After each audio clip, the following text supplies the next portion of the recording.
Hey everyone, welcome to Tuesday Team Tips. I'm excited to talk to you today because it's about a topic that's caused a lot of conflict in teams I've worked on in the past.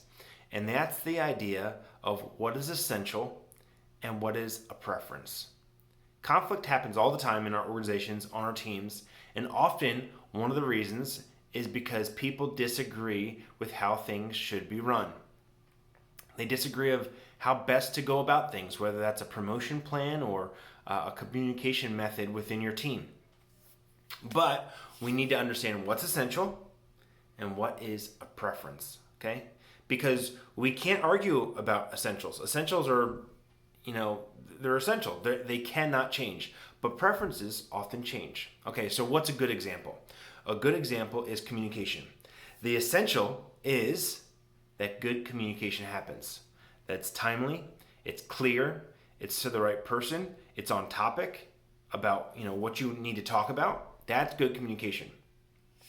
But what is the method? What is the preference for how that goes about? Sometimes that's face-to-face, sometimes that's video chats, sometimes that's email, texting, all sorts of tools that we can use on our computers and in our life to have different methods of communication. And some people think that a specific method of communication, like we should only do face-to-face communication.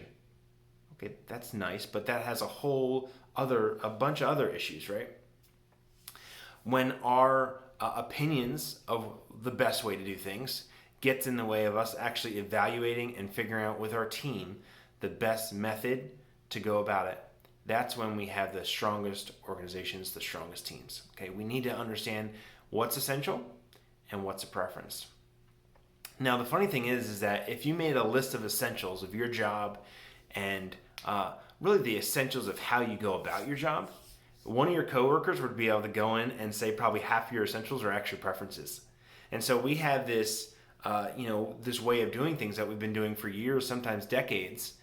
And we get that so ingrained that we forget that other people enjoy doing things another way.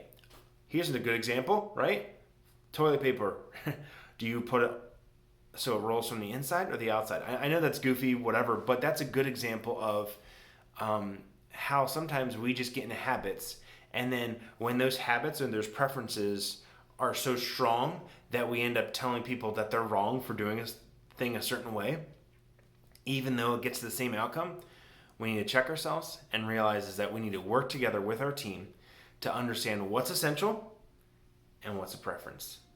What is mandatory, has to be done a certain way. I'm thinking, safety requirements or some tax laws. Those are essential. You cannot go about those a different way.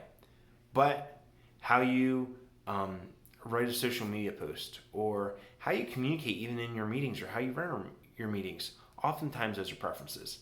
So check yourself a little bit. Don't get strung out on some of your strong opinions. That's okay. All sorts of people have all sorts of strong opinions, but be patient with one another. Think outside the box. Work together to come up to the best solution. And remember, the essentials are essential. Let's understand those and be clear on those. But then let's hold our preferences with loose hands to be able to work better together. Thanks.